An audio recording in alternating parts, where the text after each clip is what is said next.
There's a thought experiment that philosophers love to torture students with. It goes like this. Imagine you're in a room with two doors.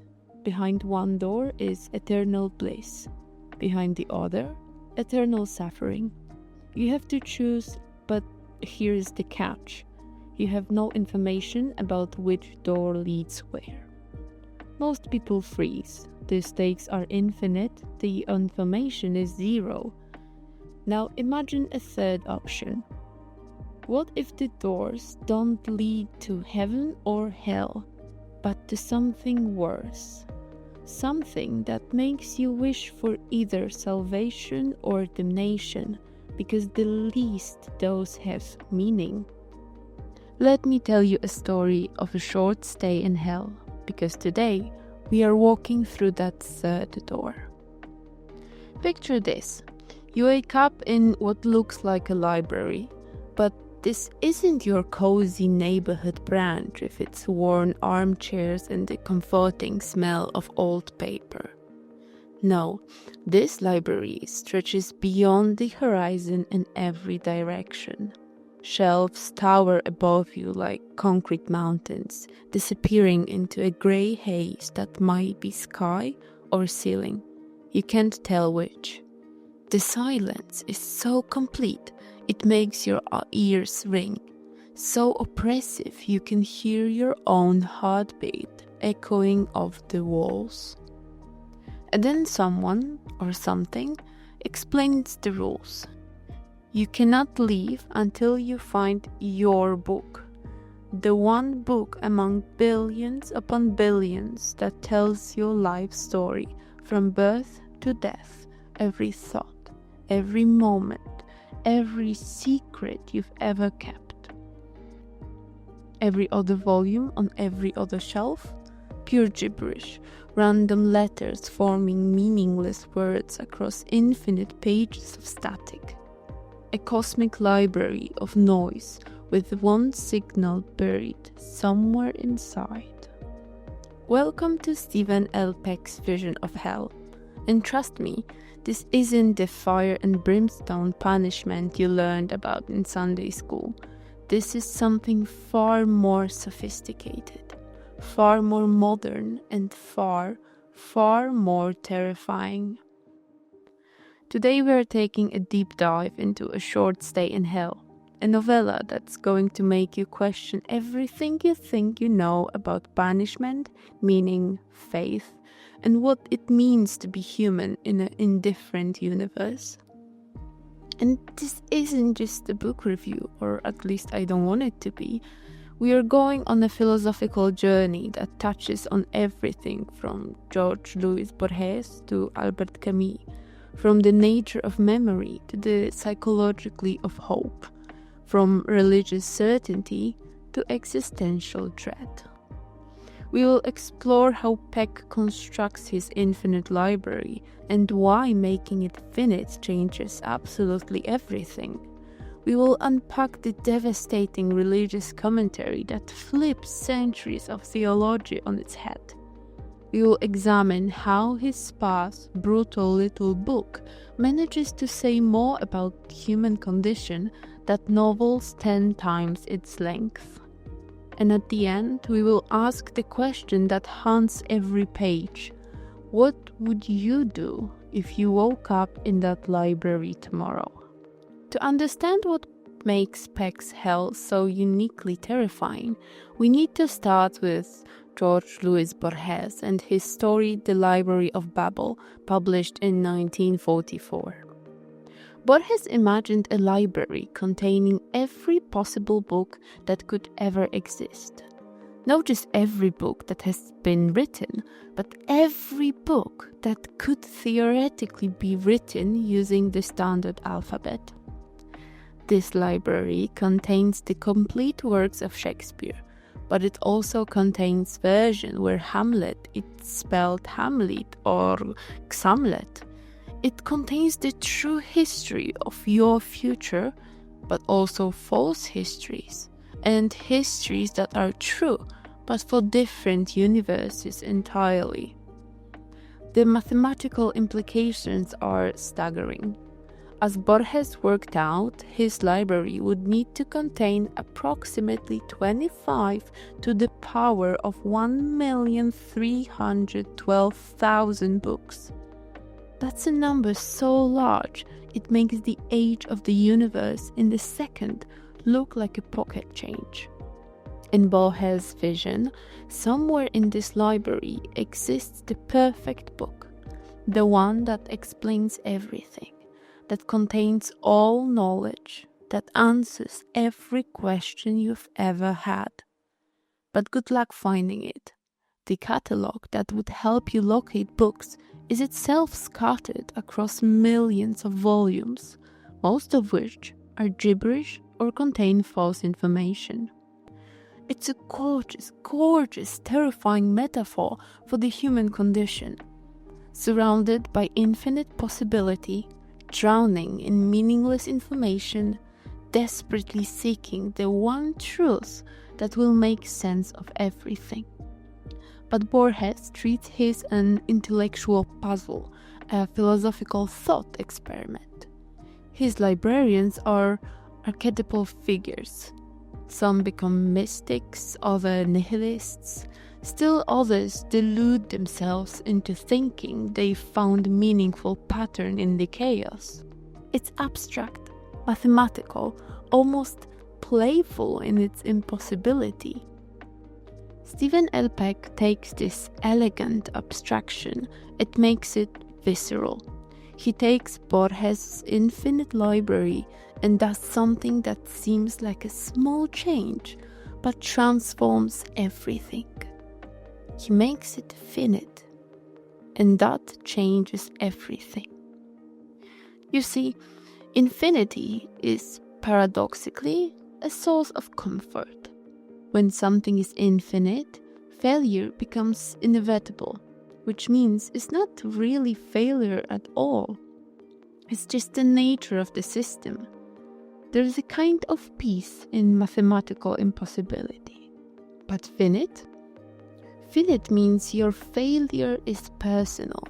It means that somewhere in this vast but limited space, your book actually exists. It means that if you were smarter, luckier, more persistent, more systematic, you could find it. It's the difference between accepting the impossible and being tormented by the nearly impossible. Think of it this way. If I told you to find a specific grain of sand on every beach on Earth, you would probably laugh and walk away from me. The task is so impossible, it's almost zen. But if I told you to find a specific grain of sand on the one beach, even a very large beach, you might actually try. You might spend years trying. You might go insane trying. That's what Peck does to Soren, his protagonist, and by extension, that's what he does to us. Let's talk about what this library actually looks like, because Peck's descriptions are deliberately sparse but devastatingly effective. We get concrete, we get steel, we get fluorescence lightning that hums with that particular frequency that makes your teeth ache. This isn't Borges' mystical library with its hexagonal chambers and elegant geometry. This is institution, corporate. It feels like every soul-crushing office building you've ever been trapped in, extended infinitely in all directions. The shelves are described as taller than skyscrapers. Think about that, imagine it for a moment. Books stacked so high you can't see the top, stretching up into darkness. You need ladders just to reach the middle shelves. Your neck gets sore from looking up, and every book, every single one of them, is the same size, the same binding, the same generic appearance. It's Henry Ford's assembly line applied to cosmic punishment. efficiency without purpose, organization without meaning. This aesthetic choice is brilliant because it taps into something very specific about modern anxiety. We are not afraid of demons with pitchforks anymore. We are afraid of bureaucracy. We are afraid of being lost in systems too large to comprehend, too complex to navigate, too indifferent to care about our individual suffering. Think about that last time you called customer service for a major corporation. That feeling of being transferred from department to department to department, each person telling you that your problem is someone else's responsibility. The growing realization that the system isn't designed to help you, but to exhaust you into giving up. That's the emotional landscape of Peck's hell. But there's another layer here that's even more unsettling. This library isn't chaotic. It's not random. There's clearly some kind of organizational system at work. The books are arranged on shelves. The shelves are in sections. There are pathways and levels and what appear to be reading areas. Someone or something has put tremendous effort into organizing this place. It's been designed. There are even other people here, other souls who've been searching for their books for centuries, millennia even.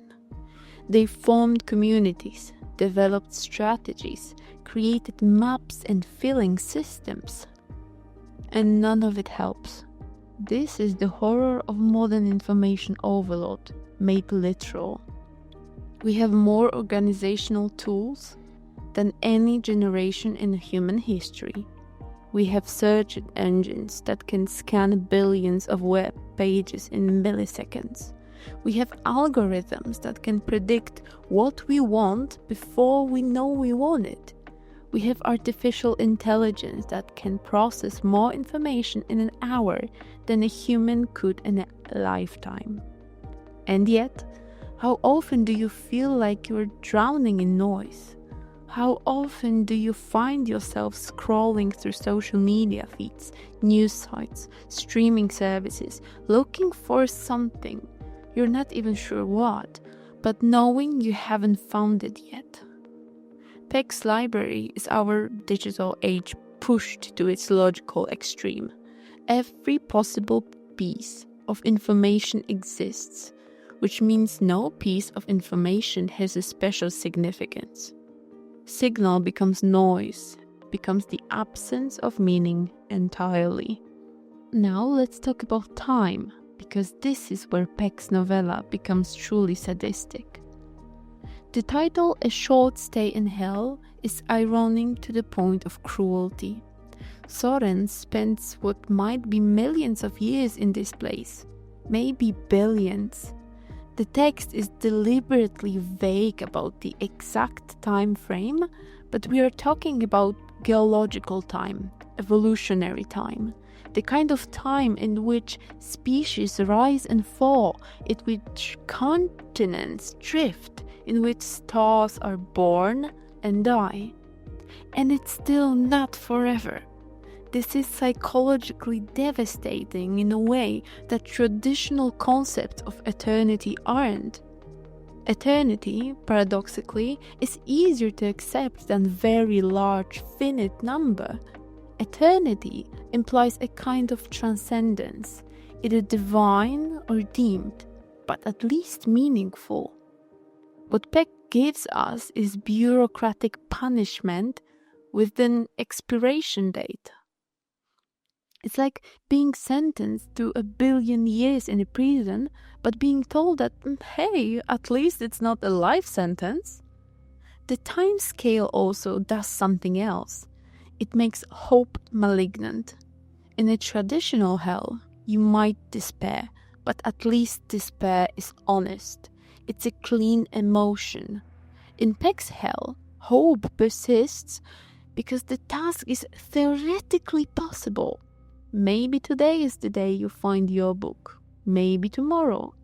and maybe next century. Hope becomes a form of a torture. And Peck understands something profound about human psychology here. We are not built for deep time.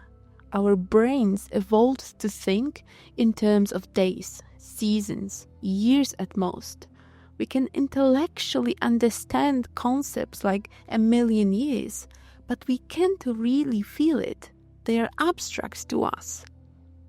But Soren has to live them, day by day, hour by hour, and the text makes us feel like, through its relentless present tense, its matter-of-fact description of a routine.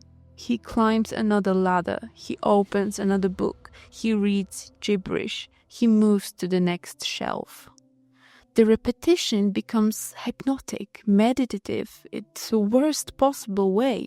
You start to feel the weight of endless days, the crushing tedium of searching without finding. This connects to something the French philosopher Paul Virilio wrote about the concept of dromology, the study of speed and its effects on society. Virilio argued that modern life is characterized by an acceleration that's fundamentally inhuman, that we're moving too fast for our biological and psychological systems to handle. Peck inverts this. His hell is characterized by deceleration taken to an extreme.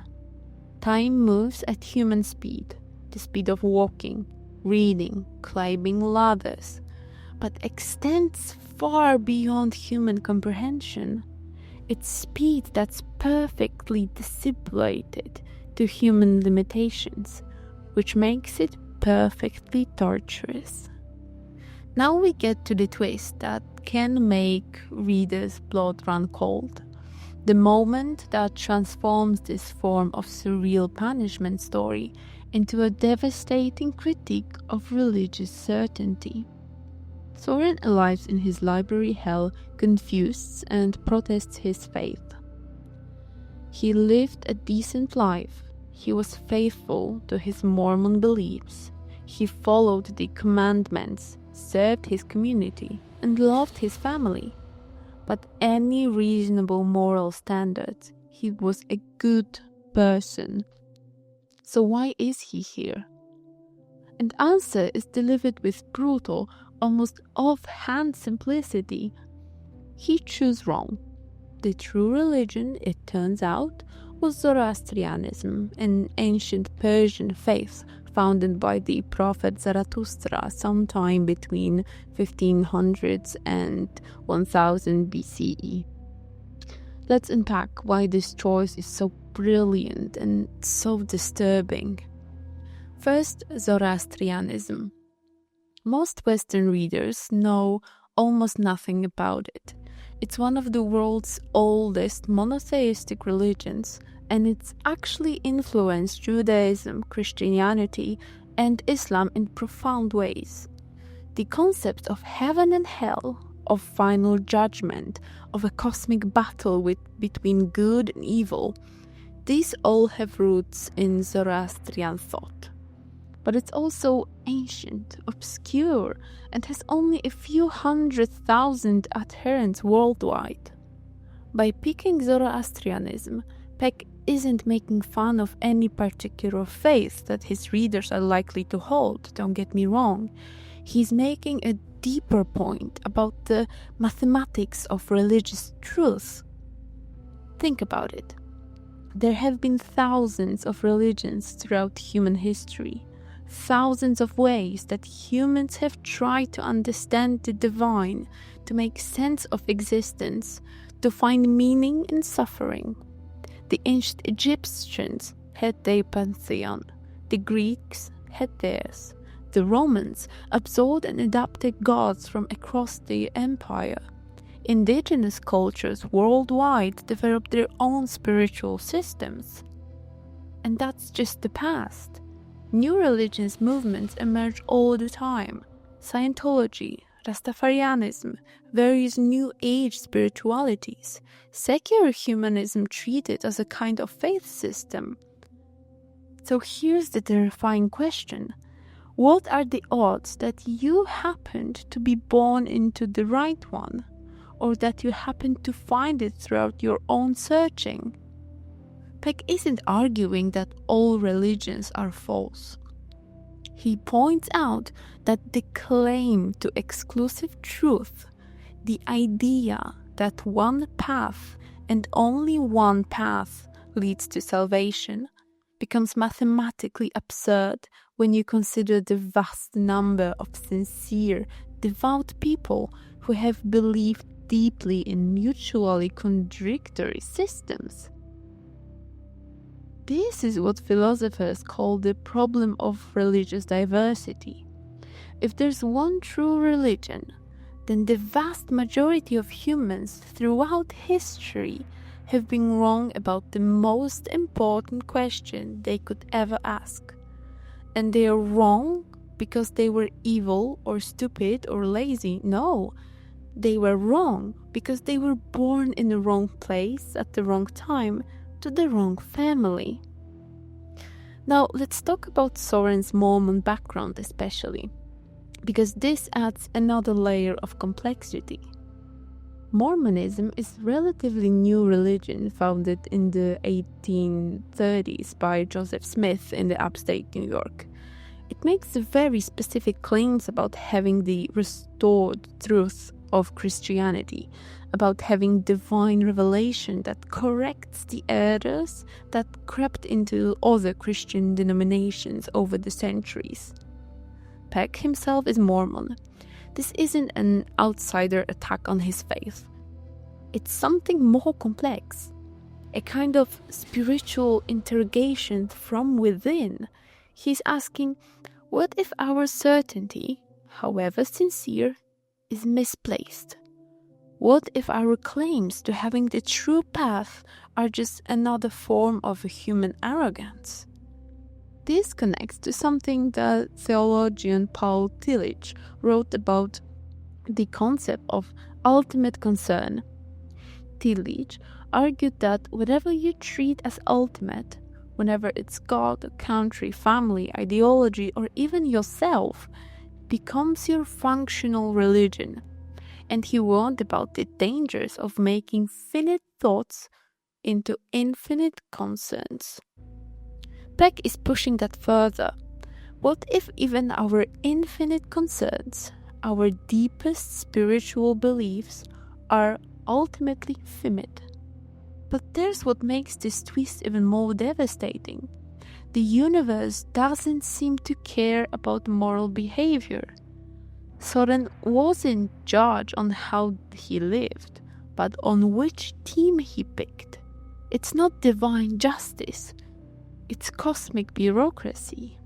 This echoes what the philosopher William James called the will to believe, the idea that on certain questions we have no choice but to make a leap of faith based on incomplete evidence.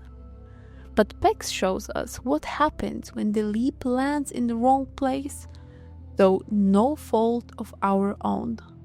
Now let's talk about how Peck tells his story, because the style is as important as the content, and it's here that the novella reveals its true literary sophistication.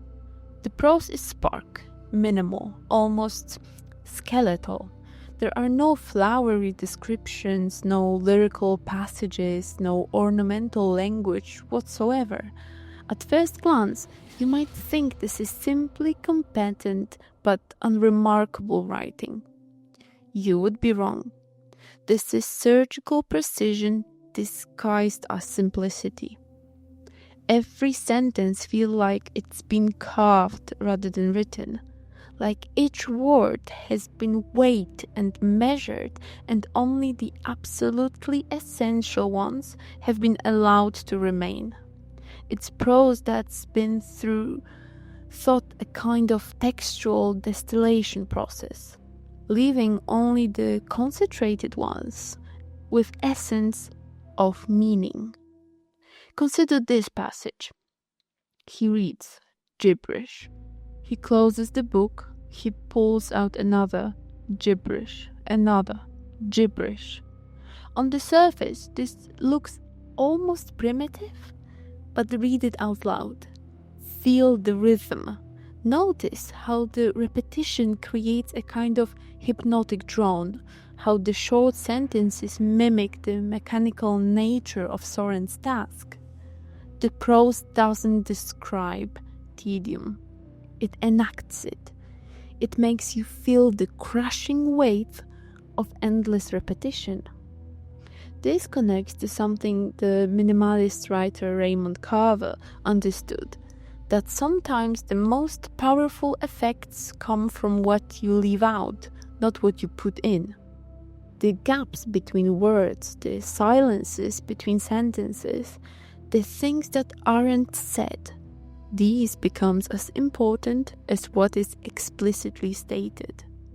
But Peck's minimalism serves a different purpose than Carver's. Carver used sparse prose to illuminate the quiet desperation of middle-class American life. Peck uses it to evoke cosmic indifference. The lack of description makes the library feel more oppressive, not less.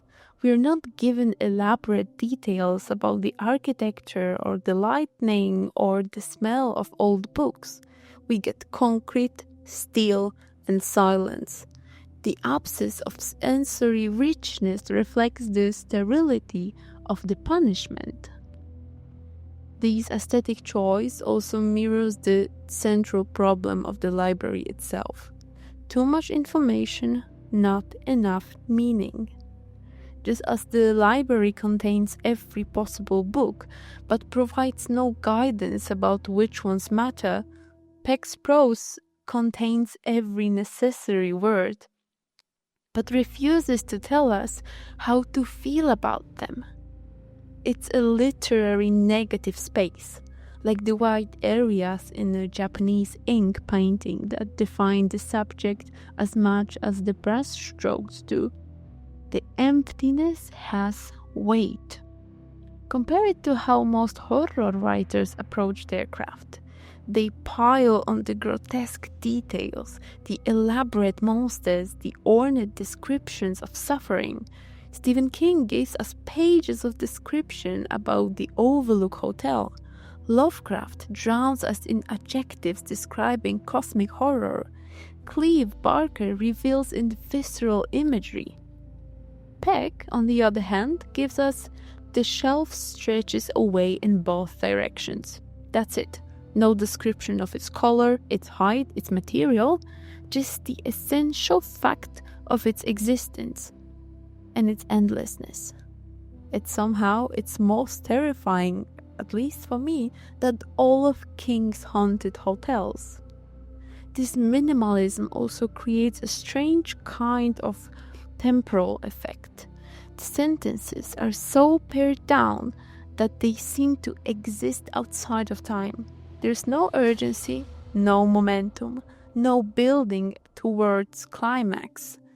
It's prose that feels eternal in its stillness, which perfectly mirrors Soren's experience of a time in the library. The German writer Sebald achieved something similar in his novels, a kind of hypnotic, melancholic prose that seems to suspend time rather than propel it forward. But where Sebald's prose is meditative, it's beautiful. Peck's is clinical and brutal. Soren isn't alone in his library. There are others. Thousands, maybe millions of souls are searching for their books, all caught in the same impossible task. And what emerges from their interactions is a fascinating and disturbing microcosm of a human society under extreme conditions. This is where Peck reveals himself to be not just a theologian or philosopher, but an anthropologist. He's interested in how humans behave when all the normal structures of a society have been stripped away, when there's no economy, no government, no family structures, no death, and no hope of escape. What emerges is both predictable and surprising. Some souls organize. They form search parties, divide the library into sectors, create systematic approaches to the impossible task. They draw maps, assign territories, develop efficient methods of scanning books quickly. They create. In other words, what we might call a rational response to an irrational situation. But rationally, it turns out, isn't enough. The maps become outdated as people realize the futility of mapping infinite. The systematic approaches break down when faced with the sheer scale of the task. The efficient methods prove to be no more effective than random searching. Other souls rebel. They reject organization, refuse to participate in the group efforts, insist of searching alone. They become the library's individualists, its anarchists, its dropouts. Some of them develop elaborate theories about why the group efforts are doomed.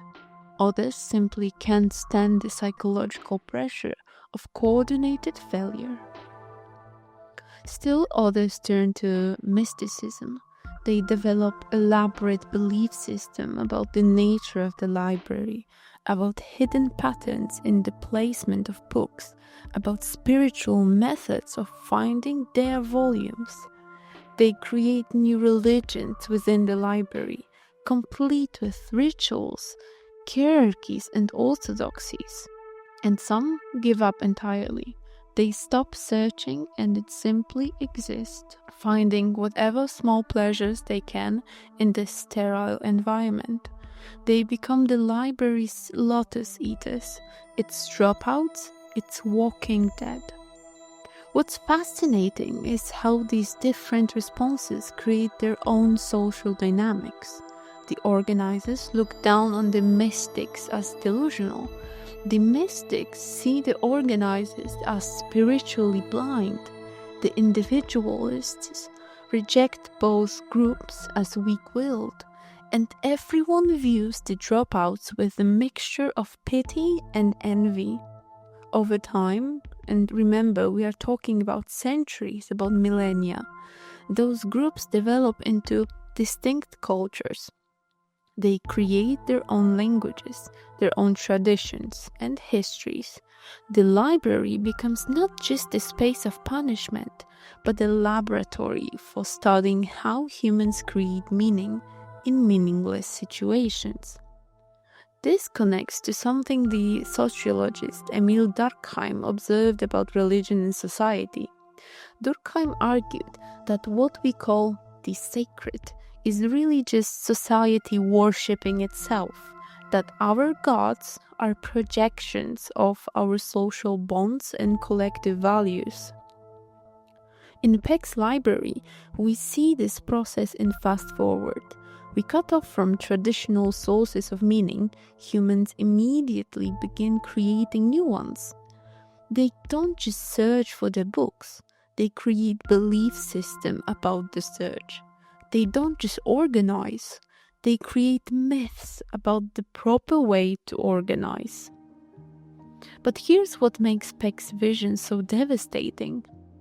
None of these humans' responses work. The organized group fail just as completely as the individualists. The mystics find no more books than the rationalists. The dropouts are no worse off than the strivers. The library defeats every human strategy for creating meaning, which forces us to confront an uncomfortable question. How much of what we call meaning in our regular lives is just elaborate self-deception? Foucault recognized this pattern. He wrote extensively about how institutions that claim to help people hospitals, schools, prisons, often become mechanisms of control and power. In the library, we see this process in microcosm, systems that start as collaborative efforts to solve a shared problem gradually become hierarchical structures that exist primarily to perpetuate themselves. The maps become more important than the searching, the organization becomes more important than the goal, and the system becomes the point, and the original purpose is forgotten. But perhaps the most heartbreaking and philosophically rich element of the novella is what happens to memory over time. This is where Peck moves from social commentary into something approaching pure horror. As centuries pass, and remember, we are talking about geological time, evolutionary time, Soren begins to forget. It starts small. The taste of his favorite meal, the sound of wind through leaves, the feeling of sun on his skin. These sensory memories fade first, which makes sense from a neurological perspective. Without reinforcement, without new experiences to strengthen the neural pathways, even the most vivid memories begin to decay. Then its more significant things. The sound of his wife's voice, his children's faces, the layout of his childhood home. These episodic memories, the specific events that make up the story of a life, prove more fragile than we like to think. Eventually, even semantic memories begin to go. He forgets his own name. He forgets what he used to do for work. He forgets why he's in the library at all, though he continues to search out of habit, out of some deep instinct that there is something he's supposed to be looking for. This progression follows what neuroscientists know about how memory actually works. We like to think of memory as being like a video recording, faithful, permanent, always accessible. But it's actually more like a constantly rewritten Wikipedia page. Every time we remember something, we change it slightly. And without new experiences to reinforce old memories, they simply fade away. Peck is drawing on some profound insights from cognitive science here. The psychologist Daniel Schacher identified what he calls the 7 sins of memory, ways that our memory systems fail us. One of these is transience. The simple fact that memories fade over time unless they are actively maintained. In normal life, this isn't actually a problem because we're constantly encountering things that refresh our memories. We see photographs, talk to old friends, revisit familiar places. These experiences act like maintenance routines for our neural networks. But in the library, there's nothing new. No photographs, no familiar faces, no meaningful conversations.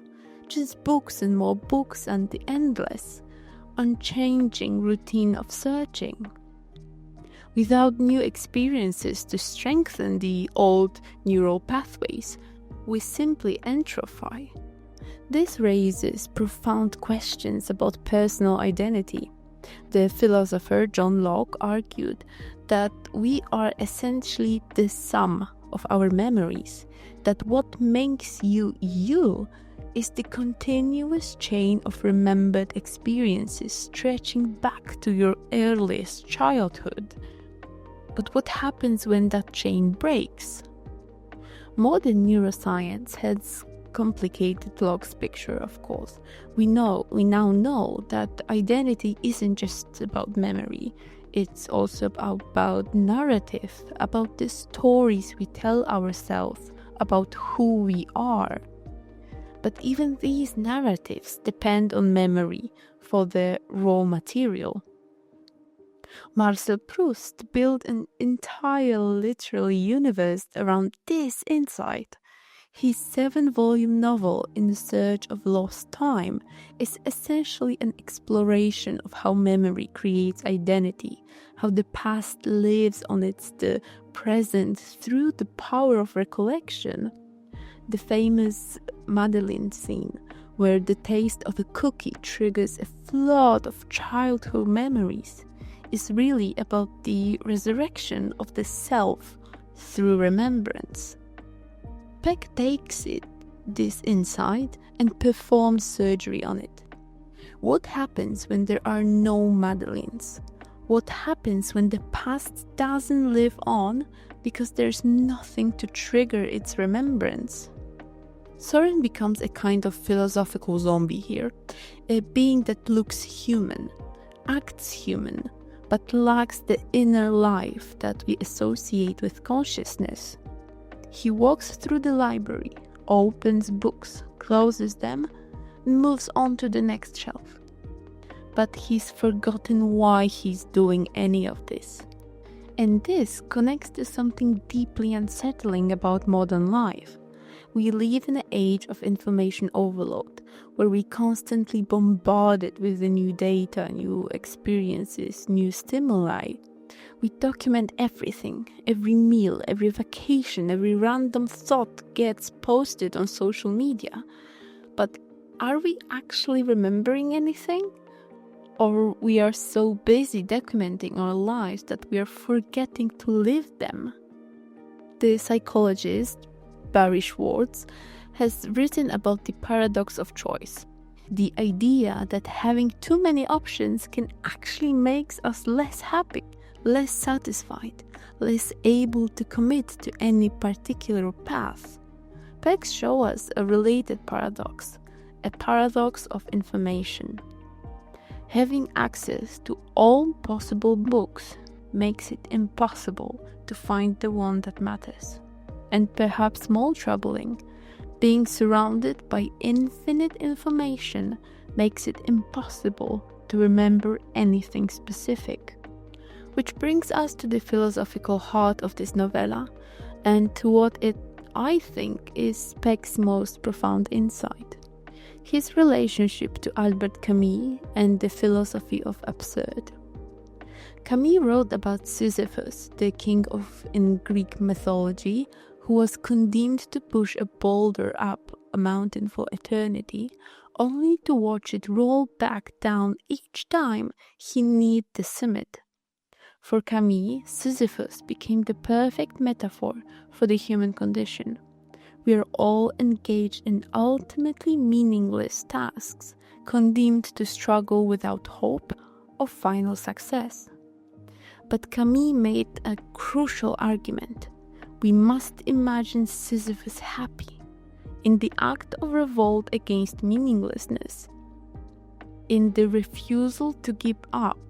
Even when success is impossible, we create our own meaning. The struggle itself becomes the point. Peck gives us Sisyphus with bookshelves. Soren's task, like Sisyphus' boulder, appears impossible. But unlike the Greek myth, there is a technical possibility of success that makes the failure more psychologically torturous.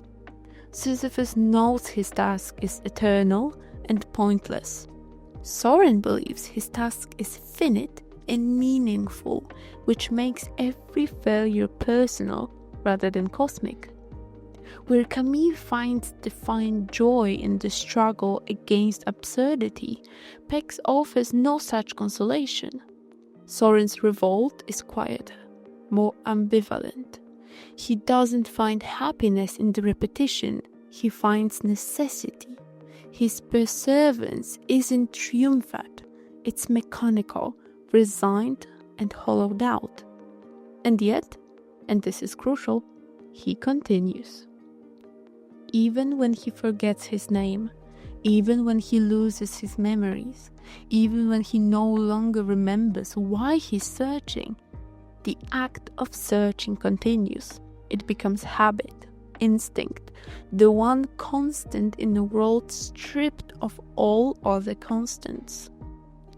This is where Peck achieves something quietly profound. He doesn't just ask Camus' question, is life worth living? He dissects the mechanism we use to make it livable. Ritual, repetition, community, rebellion, faith, and despair. Each becomes a survival tactic in the face of cosmic indifference. But unlike Camus, Peck doesn't offer the consolation of defiant joy.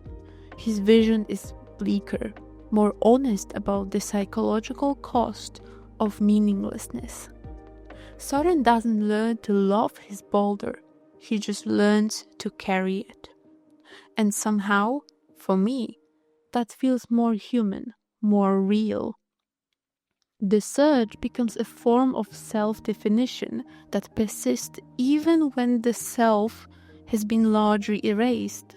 It's a final tether to identity, however thin, however meaningless it might be from a cosmic perspective. This connects to something the existentialist philosopher Jean-Paul Sartre understood about human consciousness. Sartre argued that we are condemned to be free, that consciousness itself is a burden because it forces us to choose, to ask, to create meaning in a universe that offers none. Peck shows us what this looks like when we extend it across geological time. The freedom to choose becomes the compulsion to continue. The burden of consciousness becomes the habit of searching. But there is something else here, something that goes beyond both Camus and Sartre. In Soren's continued searching, even after he's forgotten why he searches, Peck suggests that meaning might not depend on conscious intention, that there might be something valuable in the act itself, independent of the actor's understanding of it. This is a radical idea, that meaning might be inherent in certain kinds of activity rather than something we project onto them, that the search for truth, beauty, and understanding, even when futile, even when forgotten, might have its own kind of dignity. So what is Stephen L. Peck really saying in his slim, brutal, but brilliant novella? I think he's holding up a mirror to show us the hell we already inhabit. Think about your daily routine. How much of it is searching for something meaningful in an endless sea of noise, scrolling through social media feeds, looking for connection, binge-watching Netflix, hoping for escape, working jobs that feel pointless, hoping they will lead somewhere better. How much of a modern life is wandering through libraries of our own making, looking for books that will explain who we are and why we are here. The corporate sterility of Peck's hell, the bureaucratic indifference, the overwhelming information without meaning, this isn't some distant afterlife punishment. This is recognizable. This is a world we've built. And maybe that's the point. Maybe the real question isn't what if we end up in hell, but what if we already there and we just haven't noticed? But here's what makes Peck's vision ultimately redemptive, even if it's bleakness. Soren never stops searching, even when he forgets his name, even when he loses his purpose, even when the task becomes purely mechanical, he continues.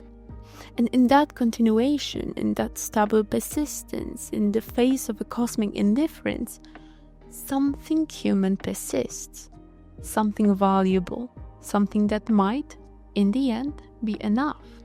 If you were dropped onto Peck's library tomorrow, what would you be looking for? And more importantly, what would you do if you never found it? That's the question of a short stay in hell leaves us with. Not comfortable, but necessary. Not hopeful, but honest. And finally, not redemptive, but real. And in a world of a drowning in noise, perhaps that honesty is the one signal worth searching for. So keep searching. Thank you for today. Consider subscribing to the channel, liking, sharing, and commenting the video. It finds others to find it. And don't forget to keep searching. Until the next time.